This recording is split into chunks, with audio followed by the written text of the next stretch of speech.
April. Pero hindi bumalik ang Panginoon. Ngunit sinabi niya na ang sabi ng Diyos sa kanya, siya ang Jesucristo bago. Dahil yung sinabi niya Jesus na babalik, hindi bumalik. Kaya kailangan siya yun. Kaya siya na ngayon ang Jesucristo ng dapat. Kaya na po ating malawain, huwag po tayong pagdamayan. Huwag po tayong palilinan. Ngayon, magsiyasat po tayo. Ano ang sinabi nitong tatlong ito? Napakaunlad po ng ministry ni Craig Ludala. Napakalaki po ng kanyang influensya sa Amerika sa ibang panig ng daigdig. At nanginginig ang isang kapatid na dumadalo rin ang revival at ngayon hindi na. Dala-dala ang libro at ang sabi niya, Pasto, darating na ang Panginoon, December 31, 2007. Basahin mo ang Bible ko. Binigay sa akin ang libro, hindi ko binasa. Arang walang inspirasyon. At natapos ang December 31, 2007, hindi na mabibenta ang Bible ko ng libro. Sabi ko, hindi nangyari yung sinabi. Ngayon, ang ibig ba sabihin, hindi na ako maniniwala sa sasabihin pa ng mga tao magsasabi, babalik ang Panginoon. Hindi po ako magpipigulyan ng mga kabiluan yun. Maniniwala pa rin ako sa nakatakdang pagbabalik ng Panginoon. Ikaw po ba naniniwala babalik ang Panginoon? Ang lahat na may pag-asa ay magkakamit ng pagpapala at biyaya. Sa Titus 2:13, yung mga naghihintay ng maalam sa pagbabalik ng Panginoon, sila po ay magiging pinagpala. Kaya natin po unawain at magsiyasa tayo. Napakahalaga po nito. At una siyasatin natin ang Matthew 24. Tingnan po natin ang Matthew 24. Kaya kung ikaw ay may appointment, ay humingi ka na lang sa pagkatapos ng ating gawain. Dahil ulitin ko, hindi ko pwedeng madalihan ito. At kailangan ito'y matutunan ninyo sapagkat ito po ay aking pinag-aralan bukod doon sa narinig ko. Ngayon, atin pong tingnan mabuti. Sa Matthew 24:42, may babala. Ano po ang babala dito? Ang sabi po sa verse 42, ang sabi po dito, what's therefore? For you do not know on what day your Lord is coming. You don't know what day the Lord is coming.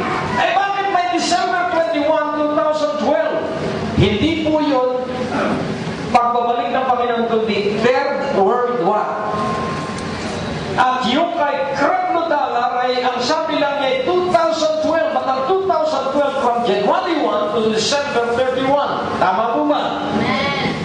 So ngayon, hindi po espekulasyon yun, kundi hindi po niya ilalagay ang buong ministeryo niya at ang kanyang reputasyon kung hindi niya talaga natanggap ito sa Panginoon. So magiging pasisinungalingan na lamang po yun after 2012. Pero ano ang gagawin natin from now on hanggang 2012? Atin pong i-ignore yun? Ako po hindi. Sa Matthew 24:36, may babala po dito ang Panginoon. Sa 42, Panginoon pa rin ang nagbabala, at sa 36 ng Matthew 24, nagbabala pa rin ang Panginoon at ano sabi, but of the day and hour, no one knows, not even the angels of heaven, nor the Son, but the Father only. Sino raw po ang tanging may alam ng pagbabalik ng Panginoon? The Father only. Ang malamang ang may alam ng pagbabalik ng Panginoon. Ngunit amin pong unawain din kaibigan mo ba ang Panginoong Jesucristo? Alam, sabi po ng John 15, John 15, 14 and 15. Ano kung sabi? At ang sabi po dito, you are my friends if you do what I command you. Verse 15, no longer do I call you servants, for the servant does not know what his master is doing. But I have called you friends, for all that I have heard from my Father, I have made known to you. So consider po natin, only the Father knows. Pero ikukwento na naman sa kanyang anak yung araw. Tama po ba? At ikukwento ng anak sa kanyang mga kaibigan yung araw ng pagbabalik niya. Sino po ang may alam? Dami niya naman. Pero ano sabi niya? Lahat ng alam ng ama ay ikukwento sa kanya. At dahil tayo kaibigan niya, ikukwento niya sa atin ang kanyang pagbabalik. Amen po ba? Kaya po ang kunawain, you cannot interpret truths by one verse alone. There is no private interpretation of Scripture, sabi mo sa Pedro, aklat ni Pedro. Ang ibig sabihin, hindi mo makukuha katotohanan sa isang talata lang. Sa Amos 3:7, ang sabi po ron, hindi itinihim ng Diyos ang kanyang gagawin. Ito'y kanyang isisiwalat sa kanyang mga propeta. Ngayon, dahil nakita po natin na ito ay malalaman ng mga piniling kaibigan ng Panginoon. Ito po. Atin pong balikan ang Genesis 5:21 to 24.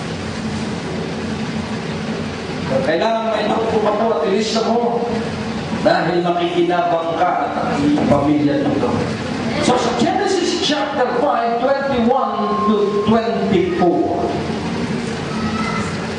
When Enoch had lived 65 years, he became the father of Methuselah. Verse 22, Enoch walked with God after the birth of Methuselah 300 years and had other sons and daughters. Thus all the days of Enoch were 365 years. Verse 24. Enoch walked with God and he was not, for God took him. So ito po ang first rapture. Dinagit. Yung pong word na rapture, R-A-P-T-U-R-E, ay galing sa salitang Latin na repairing. Ang ibig sabihin po ay snatching away. Snatching away, kaya makikita natin na unang nakaranas. So yung rapture po ay galing sa Latin na rapere, to transport from one place to another. So pansinin po natin, si Enoch po ay nadagit patungong langit. At ang sabi ko, si Enoch ay iisa. At ang simbahan ay tayo lang dito. Nasa 150 tayo, more or less. Eh yung dinagit iisa. So paano tayo magpapaksyon ng 2012? Eh napakadami natin.